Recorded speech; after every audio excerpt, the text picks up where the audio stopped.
Mix by Raja Nitish Yadav. DJ Mithu Raja पटसोनी।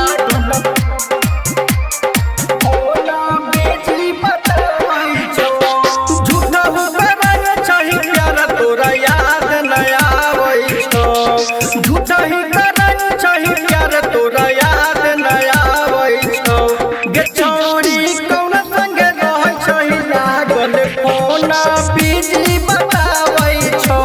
गे छोरी कौन संग रह छही लागल फोना बिजी बतावे छो। झूठा हुक्म चाही प्यार तोरा याद न आवे छो। झूठा ही करन चाही प्यार तोरा याद न आवे छो। गे छोरी कौन संग रह छही लागल फोना बिजी बतावे छो। गे छोरी कौन संग रह छही लागल फोना बिजी बतावे छो। डीजे मिठू राजा पटसोनी। गे छोरी कौन संग रह छही लागल फोना बिजी बतावे छो। फोना बिजी बतावे छो। देखल रहियौ हम तोरा कइल गे। हम तोरा कइल गे। हम तोरा कइल गे। कान में सटा के रहले रखले मोबाइल गे। रखले मोबाइल गे। रखले मोबाइल गे। तोहर खेल के छोरी हमर दिल धड़कावे छो। तोहर खेल के छोरी हमर दिल धड़कावे छो।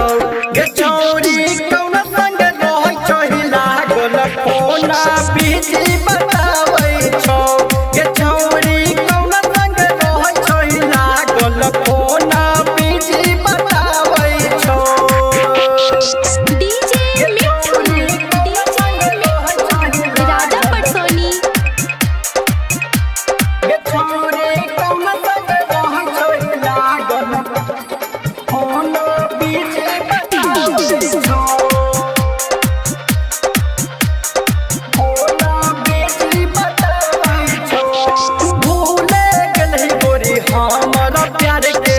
हमर प्यार के। हमर प्यार के। बाबू सोना कहै छही नवका यार के।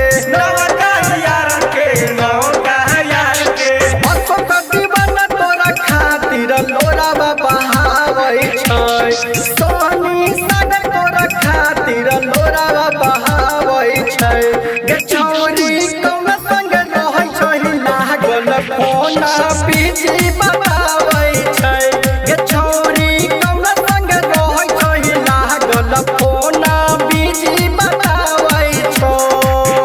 Recording by MS films Phenhara.